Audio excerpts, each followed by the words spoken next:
Yeah.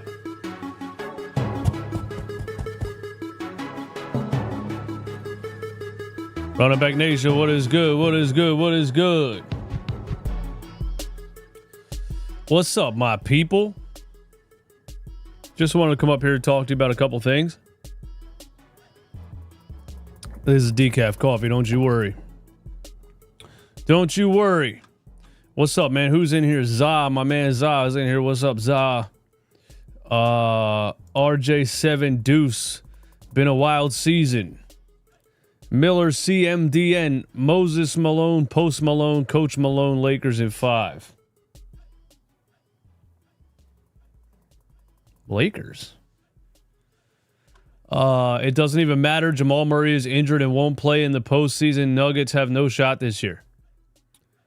So you fire your coach? Do you fire the coach every single time you don't have a shot?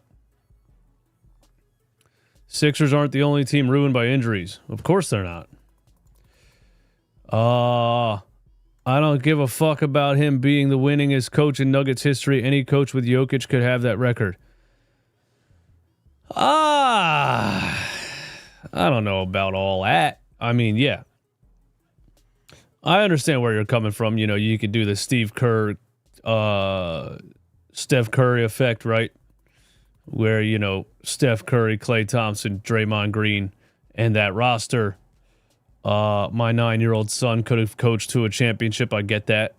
And yeah, a lot of NBA coaches, if they had Nikola Jokic in his prime, surrounded by that roster that they were surrounded by when they won the ring, a lot of NBA coaches could have got that done. I understand. I agree with that. I don't think Michael Malone is some kind of legendary NBA coach. But they did always, you know, it was always a narrative that Michael Malone and Nikola Jokic together kind of built that system around Nikola Jokic, you know what I mean? And it was always kind of a thing that Sixers fans would say that we need a coach that can build around Joel Embiid, you know? We need a coach that can implement a system that, you know, revolves around your star player. So I'm not going to act like, I don't think Michael Malone is some kind of once in a lifetime coach, but I also am not going to act like he had nothing to do with the Nuggets winning that championship and being as good as they were for those couple of years. It is pretty wild. And by the way, before I get into everything I want to get into, man, everybody hit the like button one time over on YouTube. 104 people in here. Give me 104 likes. That would be very much appreciated. It is pretty wild that just a couple of weeks ago, I said that I was maybe picking the Denver Nuggets to come out of the West. And I knew they had their issues, but I was just going off of Nikola Jokic being on another historic run, putting up stat lines that nobody's ever seen before. And yeah, I was like, you know what? I don't believe in, there's a lot of teams I don't believe in. There's a lot of teams I think are inexperienced. I was like, I think I'm going to go with the Denver Nuggets just off of experience, and I think Nikola Jokic is going to lead these guys one more time through the playoffs. And then they totally imploded and ended up firing their coach and their GM, which is wild. I don't know if I seem to have a curse. Any team that I root for, or any team that any team or player that I even say something good about. So if I had anything to do with it, Denver Nuggets fans, I apologize. It is wild, though. It is wild. 4 games before the playoffs, a team that is not even like, it's not like they're the Phoenix Suns. You know what I mean? It's not like they're the Philadelphia 76ers. It's not like they're one of these teams that are completely out of it and have no future. Which means, you know, something definitely happened behind closed doors. And Michael Malone is a very honest, upfront kind of personality. He doesn't seem like a guy that is going to back down. He seems like a guy that has strong opinions. And he seems like, if an owner or a GM maybe puts him down or talks to him the wrong way or just isn't vibing with his philosophy or whatever, he seems like he's not afraid to, look right at somebody and be like, you know what, fuck you guys. And I feel like that's what happened. I feel like all of the things that were happening with the Denver Nuggets, Malone was getting a lot of the blame. And this is the dynamic that's so interesting to me, because every time I blame a Sixers coach for everything going on, you can take the opposite angle and you can say, look at the roster. They're depleted with injuries. What was he supposed to do with a bunch of G leaguers out there? But I watched the Sixers enough every single game until recently to see the things that a coach does in the margins. You know what I mean? Like, yeah, all of the roster issues and all of the things that the Sixers, the injuries and all of the things that they were plagued with. But we see what Nick Nurse did in the margins, and those are the reasons we start to say this coach isn't it. You know what I mean? So I guess the GM and ownership felt like Michael Malone wasn't handling the issues the way that they would have liked him to handle them. There is one interesting rumor that came out about Michael Malone and Russell Westbrook that I think is very interesting, that I want to talk about, because I've been saying for a long time that Russell Westbrook is a guy that teams sign him and it never works out. It never works out. And, now just so happens that Russell Westbrook is on this team. Russell Westbrook was a big part of two of their recent losses, and the coach takes the fall. But again, I'm not someone that watches the Denver Nuggets intently, so if Denver Nuggets fans have a little bit more insight on why he was fired, if it had to do with on-court type of stuff, or if you just think it was like some behind closed doors management stuff, let me know. But a couple of games before the playoffs, the Denver Nuggets get the offseason started early. Here's what Michael Malone said 2 weeks ago, and I just saw it today, right before he was fired, which is funny. But he seemed like he was totally just like, I mean, if they didn't fire him, it doesn't really sound like he wanted to be there for very, very much longer anyway. And have some pride. I didn't think we played with any pride tonight. I feel like they took that. I really care. It's not my job to evaluate how they take things. My job is to be honest, and sometimes brutally honest. And tonight, it was a brutally honest message. And the guys that are full of shit won't hear it. They'll say coach is tripping. And the guys that maybe do really care will, because they're not going to go back and watch their minutes, because nobody watches their minutes. Nobody watches film. So we'll have to show them the film. And I said, if somebody disagrees with me, please speak up. And nobody said a word. So, again, I'm not really concerned with how they took that message. My thing is being honest with how we just played. And the same thing that's been bothering us of late that I talked about pregame, the turnovers, the rebounding, was even worse tonight. And I didn't think it could get any worse. But see, the NBA is wild, man. It's like you're constantly towing a fine line between, a coach holding players accountable, but also, that going a little bit too far and being off-putting to where you, air quotes, lose the locker room, and then the players just don't give a shit anymore. I respect them for calling them out like that. But, I've seen Sixers coaches do the same thing. When we hired Doc Rivers, it was like, oh, he's going to hold them accountable. He's going to hold them accountable. And it felt like the players and him weren't really connecting at certain times. Nick Nurse, I see the same thing. So it's wild in the NBA because you have a bunch of grown men making hundreds of millions of dollars, and then the coach sees them not giving 100% effort, and has to be on him about it. And then the coach gets fired. So I don't know. I just find it to be interesting, man, because I thought, from my perspective, Nikola Jokic and Michael Malone were like a good pairing, and you would have thought that if it wasn't working out, they would just go into this playoffs, see what happens, and try to change around the roster in the offseason. I didn't think the coach himself, I didn't think Michael Malone was going to get the boot. That's pretty wild to me. And again, it comes back to the same things, that people say to me about Nick Nurse or Doc Rivers or Brett Brown. A coach can only coach. A coach can only put it out there. If the players don't care, what's he supposed to do? And in this clip, he's really like, these motherfuckers don't care at all. They don't even, then he said they're not going to watch their minutes. Nobody watches film, so I'll have to show it to them. I don't know. Do you as a coach expect players to go home and watch their film?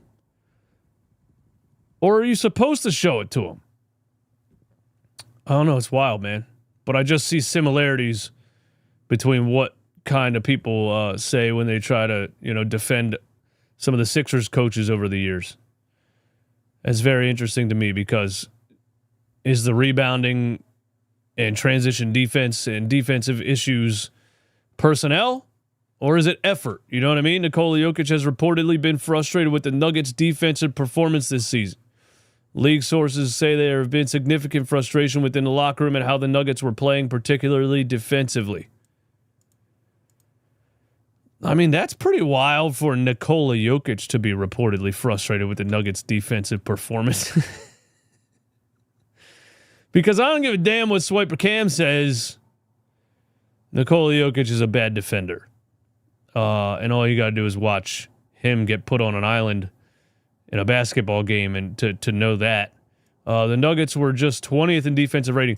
But yeah, to build a team around Nikola Jokic that can play defense, you need high-level defenders around him that can, same thing with like a Luka Doncic or Tyrese Maxey, for example. You need defenders on the team if you're going to have a big non-defender. And yeah, I know he gets steals or whatever, but look, we're talking real perimeter defense. But yeah, is it personnel or is the coach the scapegoat? 4 coaches in the last 5 years. 4 coaches in the last 6 championships have been fired. 2019 Raptors, Nick Nurse. 2020 Frank Vogel, Lakers. 2021 Milwaukee Bucks, Mike Budenholzer, who's probably going to get fired again because the Phoenix Suns are ass with no light at the end of the tunnel. And then 2022 championship winning coach Michael Malone. Could Nick Nurse be on his way to getting fired a second time in that span? Wouldn't that be something? The NBA is just an interesting business, man. You know what I mean? It's, owners have the final say. And in the NBA, man, it is just much more about talent than anything else. And your star player sells the tickets. And like Budenholzer being fired in Milwaukee, or the guy that was actually fired after him at the beginning of the season when they were 13-4, that ended up with Doc Rivers having the job there. When the star player doesn't like the coach, who's going? Who's the owner going to choose? The guy who fills the seats, the guy who sells the tickets, the guy who sells the jerseys, the player that keeps the fans believing, or is he going to get rid of the coach? He's going to get rid of the coach. I don't know if Nikola Jokic had anything to do with it, but definitely other situations, it feels like that, like Ja Morant in Memphis and Giannis in Milwaukee. Yeah. Owners are always going to choose the player because they're the one filling the seats. It is wild that should apply to Luka Doncic. And the Dallas Mavericks traded him. Now, Sixers fans, let's nip this in the bud right now. Is that a saying, nip this in the bud? Is that a metaphor for snipping something off of a I don't know. Let's nip this in the bud right now, Sixers fans. The real Mike KB. This is the real Mike KB as opposed to the fake one.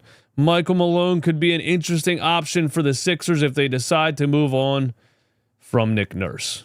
Sixers fans, let's nip this in the bud right now. Every time a coach gets fired, we don't have to say he should be the Sixers head coach. We don't have to say it right away every time a coach gets fired. We don't have to say that. For two reasons. First of all, if you're going to say, well, Michael Malone won a championship, and Michael Malone put together a championship system and philosophy, and everybody bought in, and they won a championship. Yeah? So did Nick Nurse in Toronto. And we hired him for those reasons. And did it work out? No. I see a guy like Michael Malone having the same exact issues with the 76ers that Doc Rivers and Nick Nurse have had, which is, you know, I'm a championship winning coach. I have experience. I've been there. I got it done, right? So give me veterans. Give me all the guys that can get it done in the playoffs. Give me the playoff tested veterans. You know, give me Reggie Jackson and Eric Gordon. You know, and it doesn't work. And then they don't look to the youth at all because I'm a championship winning coach and I have experience and I know how to get it done and I need experienced players. You know, so number one, all of the reasons you guys think the Sixers should hire Michael Malone are all of the reasons we hired Doc Rivers, are all of the reasons we hired Nick Nurse. That's number one. Number two, the Philadelphia 76ers have issues that a coach cannot fix. I don't like Nick Nurse at all. I don't think Nick Nurse is the kind of coach that should be leading the 76ers right now. If the 76ers had a championship-ready roster like the 2019 Toronto Raptors, Nick Nurse could lead them to a championship. Michael Malone could lead them to a championship. I don't think Nick Nurse should be the coach in charge of the 76ers right now, but it's because they're not a championship roster. They're not a championship contender, and they're not going to be one for the next 5 years at least. The 76ers have issues that a coach cannot fix. What's Michael Malone going to do? Fix Joel Embiid's knee with his bare hands? How's he going to do that? How is hiring Michael Malone going to fix the issues with the 76ers? The issues are they have two players on max contracts who are past their prime, can't stop getting injured, and are signed until 2029. Don't have any cap space, can't trade the contracts. How's a coach going to fix that? Yeah, sure, replace Nick Nurse. I'm not a big Nick Nurse fan, but replacing him is not fixing the issues. I want him replaced, but it's for the same reason I want Daryl Morey out of here. I want Elton Brand out of here. I want Josh Harris to sell the team because I want the whole thing to be a clean slate and start over because I'm tired of seeing the same thing. But I don't want Nick Nurse replaced because I think a new coach is going to fix their issues because their issues have nothing to do with actual basketball on the floor. That's how I feel about that. Also this, to help me prove my point even more. Calvin Booth was reportedly dismayed that Michael Malone continued to play Russell Westbrook over Jalen Pickett. Booth wanted Malone to use younger players that he drafted and wanted Malone to stay away from using veterans for so many minutes. Who does that sound like?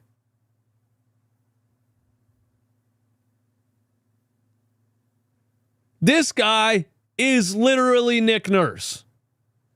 Jalen Pickett is a good example of this, according to league sources. Booth was dismayed that Malone went with Russell Westbrook over Pickett down the stretch of multiple games last week, and multiple games that, Westbrook ended up with the ball in his hands at the end of a game. I mean, they were up by 1. He blows a wide open layup and then fouls on a 3 with under 10 seconds to go in the game. So yeah, it's the same thing. He would come here and he would do the same thing, but he's not going to come here anyway because everybody knows now that the Sixers are in the middle of. They're going to need to be in the middle of a rebuild. So no coach is going to come here and say, "Oh, I'm going to go coach there because I got Joel Embiid and Paul George and I got a champ." That's what Nick Nurse thought, but it didn't happen, and now he knows that's not the case, which is why I think if Nurse doesn't get fired, he's going to step down anyway. But somebody like Budenholzer or Michael Malone, they wouldn't come to the Sixers anyway because the jig is up. You know what I mean? Everybody knows now. Nobody's excited to come to Philly thinking Joel Embiid is going to be healthy and it's a championship level roster. Everybody knows the Sixers are headed towards a rebuild. So no coach is going to jump, no championship experience coach or whatever is going to jump on the opportunity anyway. But still, it's just funny to me that the GM Calvin Booth describing Michael Malone sounds a lot like Nick Nurse. Booth wanted Malone to use younger players that he drafted and wanted Malone to stray away from using veterans for so many minutes. That's insane. That is Nick Nurse and Doc Rivers to a T. And yeah, so no, hiring Michael Malone would just be doing the same thing we've now done every couple of years. So my answer is, I would rather, the Sixers, obviously, I would love for them to be able to get rid of some of these contracts somehow, some way. I don't even think it's possible. But I would love for them to, a newer, younger coach that's not going to have this I've won a championship, I'm the smartest guy in the room, I know everything type of mentality, and be obsessed with playing veteran players. I cannot get over the Russell Westbrook thing. It has been years now. When are teams going to stop trying to force Russell Westbrook into the rotation? He can't shoot, and he lost a step athletically. His whole game was athleticism, and it was amazing for a 10-year run. But once the athleticism slows down, he doesn't have a shot. What value is he bringing to your team?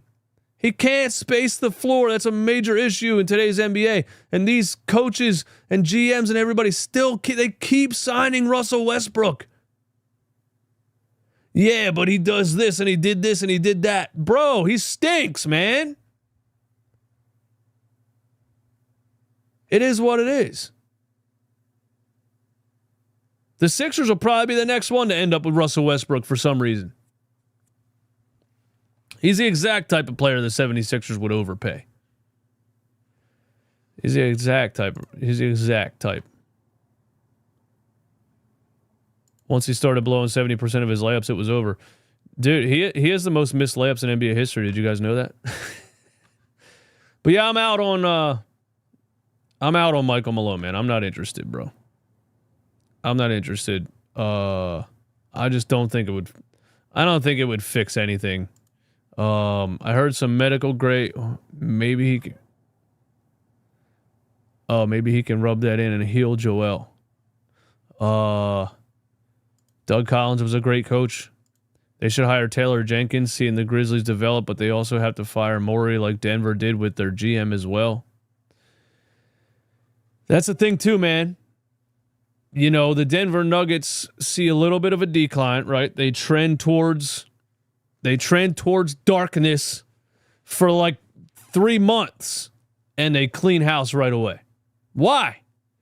Because they know Nikola Jokic is in his prime right now. Nikola Jokic has maybe 3 or 4 years left of MVP level play. Don't waste time. If it ain't working and it doesn't look like it's going to work out in the long run, cut the cord. Get ahead of it early, right? This is what the Sixers don't do.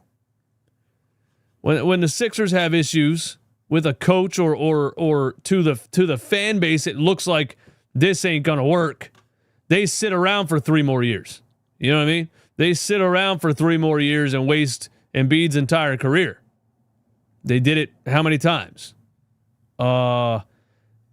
Pretty wild right now that a couple of GMs have been fired, a couple of coaches have been fired, and the team who had championship aspirations to start the season and ended up being so bad that they're tanking for a draft pick, their GM and their coach are still employed. And it's kind of making me nervous because it's kind of making me feel like everybody in Philly is about to get off the hook. And they're going to blame the whole thing on injuries. They're going to blame the whole thing on injuries. Everybody's going to get off the hook, and they're going to blame the whole thing on injuries. But yeah, I'm out on Michael Malone, man. I came across this today. Speaking of bad contracts, top 10 worst contracts among players who played at least 50 games this season, according to my formula for estimating production value. And I was looking at this list, and first of all, Jaylen Brown, that's funny because when the Boston Celtics gave Jaylen Brown a $300 million contract, myself along with a lot of NBA fans were like, well, that's going to be the worst contract in NBA history. It's not rocket science that Jaylen Brown is not a superstar and is not a highest paid player in NBA history level talent. I think he's a very valuable player. No shock to me that Jaylen Brown is the top of this list. Production value. And if you're wondering how this dude calculates production value, is basically using real box plus minus to estimate how many wins a player is responsible for, and then taking how much a win costs per player salary and just calculating it like that. I read it earlier. So that's basically it. I mean, it's not set in stone. Obviously, it's an equation. And I'm the last guy to rely on an equation for anything, but it's just interesting when you think about it. Zach LaVine is on there, of course. Of course, LeBron James is on there. LeBron is LeBron, but we all know he's been overpaid for a couple of years. Like realistically, but he is LeBron James. You're going to pay LeBron James. Kevin Durant, same situation. You're going to pay Kevin Durant, but no shock that he's on there, right? Kyle Kuzma minus 1.5. Kyle Kuzma is literally a negative production value, meaning your team wins less games when Kyle Kuzma is on the payroll. Patrick Williams in Chicago, same way, and it's wild that Patrick Williams is a minus 2.7 million when his contract is only 18. Yo, how bad is Patrick Williams? But anyway, when I saw this, I was like, okay, I understand why Embiid and Paul George are not on this list, because it's the top 10 worst contracts among players who've played at least 50 games this season, and we couldn't even get these bums to play 50 games. So I said, where's the other part of the list? So I went to his website, and lo and behold, he has another part of the list. Worst injury contracts. Bottom 10 players in production value 2024-25 who were injured and did not play at least 50 games. And look at the top of the list. Bradley Beal, Joel Embiid, Paul George, and Ben Simmons. My friends, the Philadelphia 76ers are responsible for signing 3 of the 4 worst contracts in the NBA. Ben Simmons, worst injury contracts. The Sixers are the ones that gave him that money. And the damn Nets had to buy him out and pay him $40 million just to get him the fuck out of there. And then he signed with the Clippers 1 year, $1 million something, and now he's about to be out of the league. The Sixers are the ones that paid Ben Simmons. Then they extend Joel Embiid. $51.4 million, and his production value was 7.3, and it's pretty crazy that his production value was 7.3. Because he played 12 games?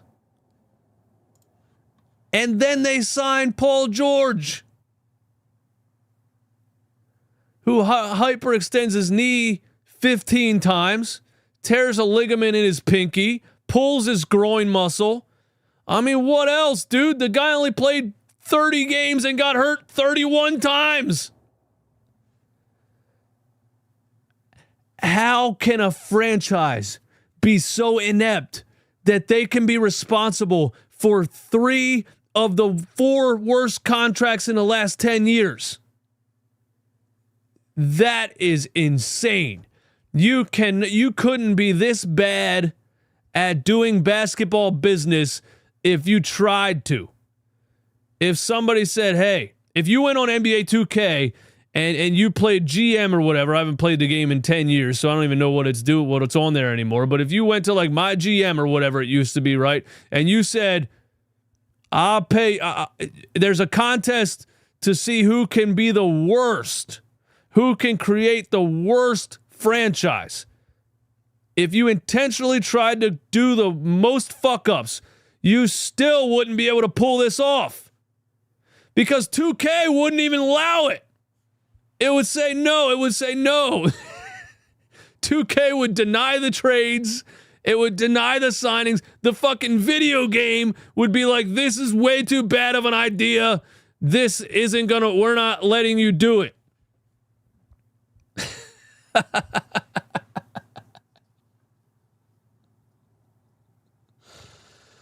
That is outrageous.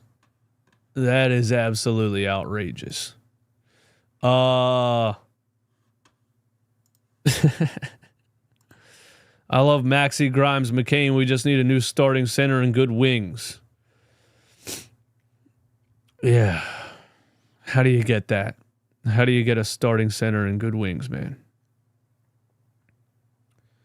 I'll give it one more year before I go doomer. Bro. It's been 41, actually. The 76ers haven't won for 41 years. Simmons looking like a perfect role player for the Clippers, to be honest. Perfect role player. Ugh. Gross. Let's look at this, man. Philly Sixers Galaxy posted this earlier today. Bobby Marks drew up what the Sixers' potential offer for Luka Doncic could have been in his latest, 28 other NBA teams could have traded for Luka article, which, again, lets us all know that this was a setup, that this was done by the NBA. There's no damn way in hell bro's got another year in him. Oh, my God. Dude, the Ben Simmons supporters, it's just wild, bro. Why do you guys defend Ben Simmons, man? Why would you even? But he looks like a good role player. He has at least another year in him. Why, man? Why don't you hate him as much as I do? Why? Anyway. Yeah, this reminds us that the NBA was involved in this trade. This was a trade by Adam Silver to get Luka Doncic to the Lakers, to have the Lakers have a star player for the next 10 years. It's obvious. Obvious. Because what'd they get? What did they get for Luka? Anthony Davis and a first-round pick. They didn't even get Austin Reeves, man.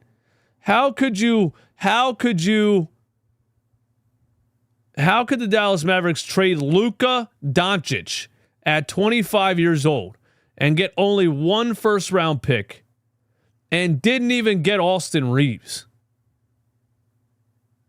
Total setup. Oh, they got Max Christie. Total setup. The Lakers make the NBA so much money. The Lakers need to have star players. Total setup. And they didn't even try to make it not obvious. It's totally obvious. Because this is apparently what another team could have offered for Luka Doncic. Bobby Marks wrote what 28 other teams could have offered for Luka Doncic. So let's do this. Here's what apparently the 76ers could have offered for Luka Doncic. And you tell me if you would have taken this deal. Philadelphia receives Luka Doncic. Dallas receives Paul George, Jared McCain, 2026 first-round pick swap, which, by the way, the 76ers traded for Jared Butler. 2028 first-round pick, LA Clippers unprotected. That pick is insanely valuable. And the 76ers own 2029 and 2031 first-round pick. Would you have said yes to this trade for Luka Doncic? Now, Philly Galaxy types out in plain English with a keyboard, would you have done this deal to form a big three of Embiid, Maxey, and Doncic? And I think I have the top reply. If this was 2K, my team, yes, but it's real life and Embiid has a swollen knee. There is no more big three with Joe. Can we stop saying this? When are we going to stop saying this? When are we going to stop using the words big three when talking about the 76ers and Joel Embiid? We've been through it all now. We've seen it. He got knee surgery. He still has knee swelling. It's not getting better. There's no answer for it.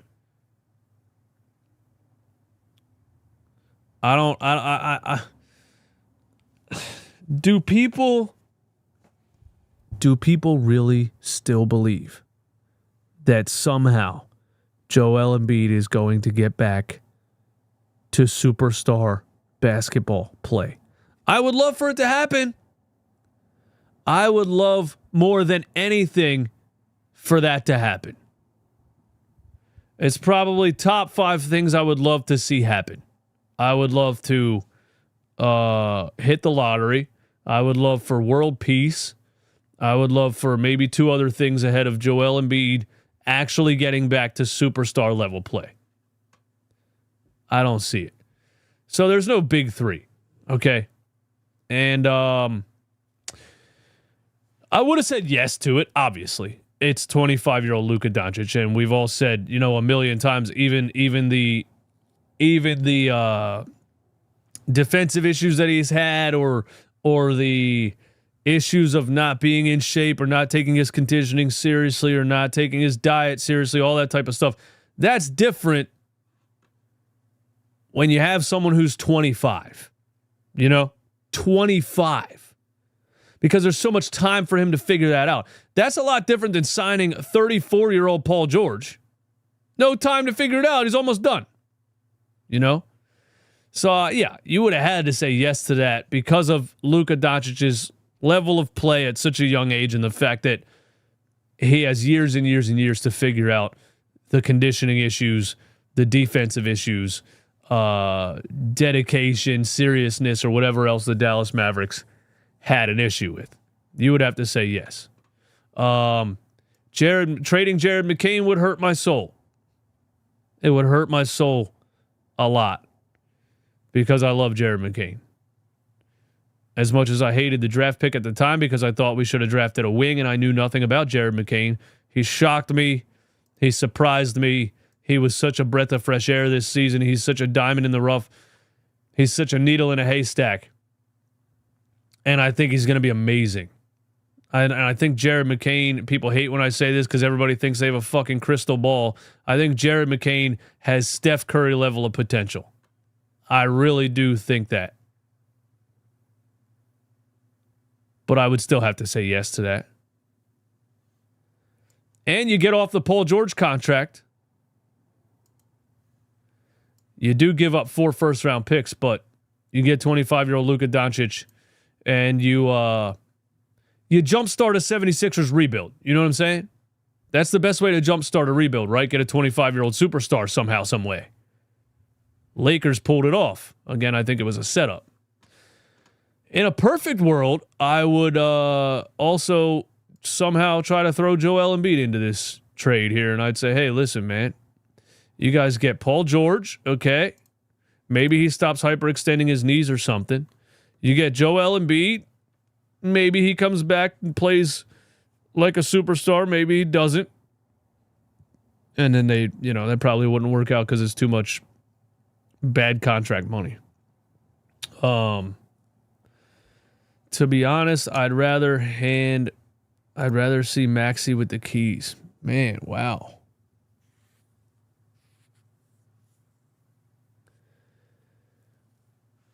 I think we've watched Maxey play enough to know that he's not a facilitating floor general point guard. You know that. You would say no to giving Luka Doncic the basketball and letting Tyrese Maxey run around free off the screens, off the baseline? Did you see Tyrese Maxey's numbers when James Harden was here? And I said all the things I said about James Harden over those years because of, his attitude and the way that he handles himself and things like that. But as far as his facilitating ability, I've never taken that away from him. He elevated Tyrese Maxey to another level, and the percentages this season prove that point. And just so happens that was also Joel Embiid's only MVP season. So you're telling me I get a 25-year-old version of that? Luka Doncic is essentially the European James Harden.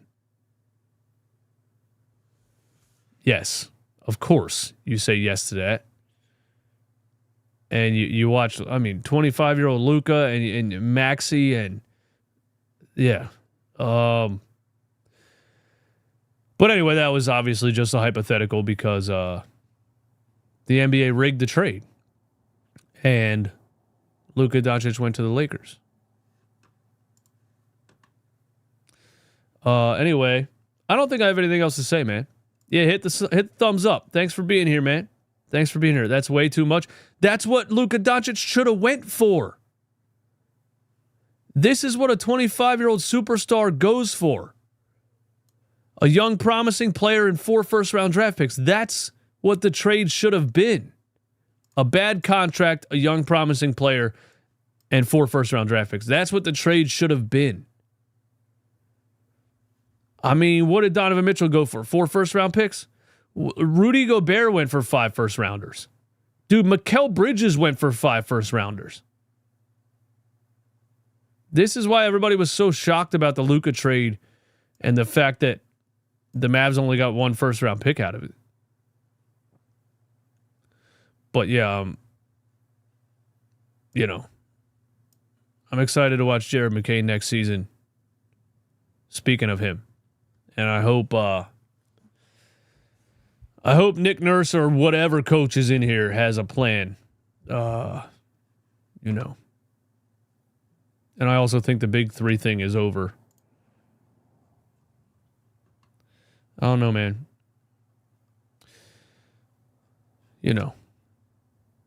I'm just trying to come up with some content, really. That's what I'm trying to do. Because the 76ers are totally fucked.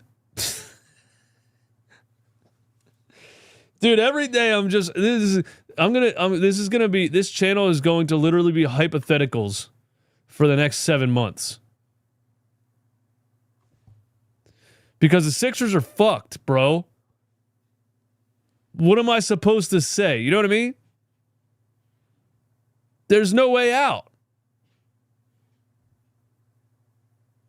Somebody commented on my channel yesterday when I posted the clip talking about the Clippers. And he was like, bro, nobody gives a fuck about the Clippers. All we care about is the 76ers and how they can get back on track. We come to your channel for 76ers content, not the LA Clippers. We want to know how the Sixers. I was like, you want me to talk about how the 76ers can get back on track every day for the next 7 months?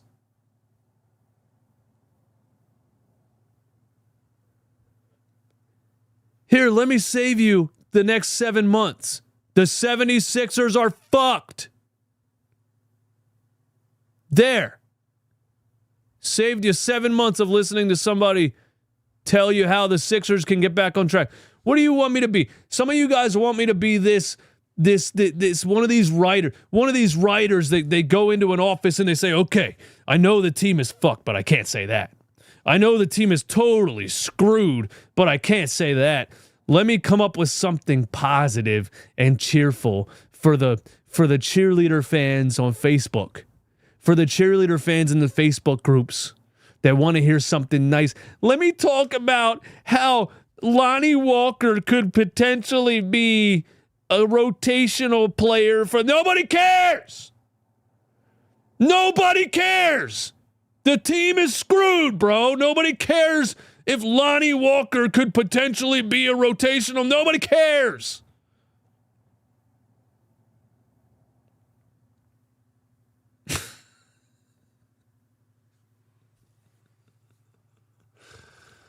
I'm not going to lie to you guys. I'm just crashing out a little bit, man, because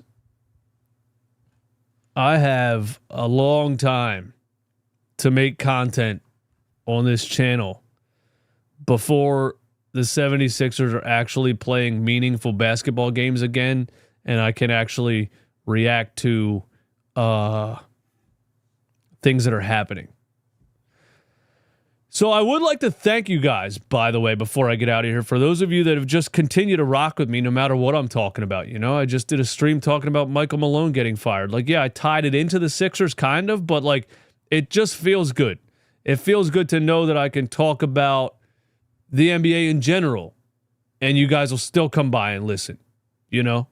Because being stuck in this box of like, you have to only talk about the Sixers. We only come here to listen to you talk. Shut the fuck up. I say whatever I want. How about that? Click on it if you want to listen to it. Don't click on it if you don't want to. Simple. Boom. Eye-opening.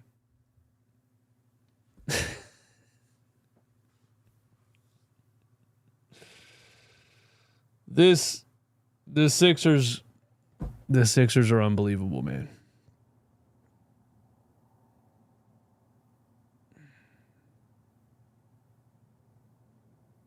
Firing Daryl Morey and Nick Nurse isn't even going to fix their issues.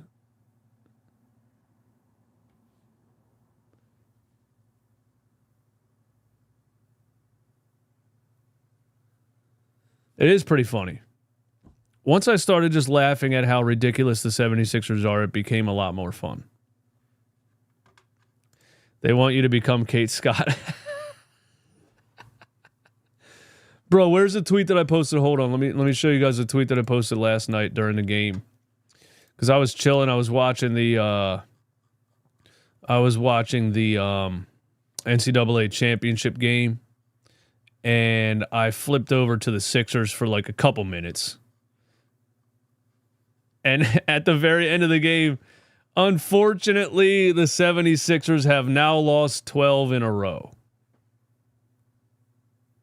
You know, and then the post-game live show, Amy Fadul and those guys, they got to sit up there and act like the team is trying to win and like, oh, you know, Quentin Grimes had a run in the third quarter and they just couldn't. They just made too many mistakes in the fourth and they just couldn't handle Tyler Hero's explosion of scoring in the foot, whatever.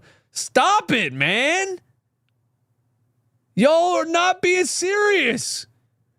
You're lying to my face. But it's because they work for NBC, and I understand that they have a job to do, and NBC is a company, and they're not going to have a halftime show showing tankathon.com and rooting for the Sixers to lose. Even though that would be more enjoyable, and aren't you in the ratings business? At the same time, I don't really understand why everybody has to keep this celebratory fake-ass personality. It's part of the reason that TV's going away and podcasts and YouTube are the future. I was at the gym today. I saw some NBA players podcast on ESPN2. It's getting to the point where they're just playing podcasts on TV. This is the old school way of doing things, right? Like everybody wears a suit and it has an earpiece, and there's a producer that's like, you got to say this, this, and this. I don't know, man. It trips me out when I hear like, yeah, unfortunately they just came up short. They're trying to lose. What are you talking about? And I'm sorry, there's no way NBC Philly is paying enough money for me to lie straight to. There's no way. I would have done exactly what Mark Zumoff did. I would have said, you know what? I think I'm going to retire. Because y'all aren't paying me enough money to sit up here and lie every day. And poor Mark Zumoff had to watch 3 years of Ben Simmons. And he said, you know what? I can't lie anymore. It's eating me alive inside. My dignity is deteriorating from my soul. The more I try to act like I'm enjoying this, or there's some kind of hope and promise here. If this brother gets a jump shot. I wonder if Stephen A. Smith still feels that way about Ben Simmons. My camera froze and died. If this brother gets a jump shot. This brother is a jump shot away. A jump shot away. Yeah, I'm just rambling. Anyway, thank you guys for hanging out, man. I'll talk to you soon. I appreciate you. Again, I appreciate you rocking with me when there's not really any Sixers content. Whatever else I put on, whatever else I find to talk about. And that's the way that I'm just doing it now, man. I can't really worry too much about what's going to happen, or should I say this, or should I be talking about this, or whatever. Anything that I have an opinion on, I'm just going to put it on this show. Not anything that I have an opinion on. Okay. But anything sports, NBA, maybe even NFL related, I'm just going to put it on this show. And whatever happens, happens. Just put it out there. Let the universe handle the rest.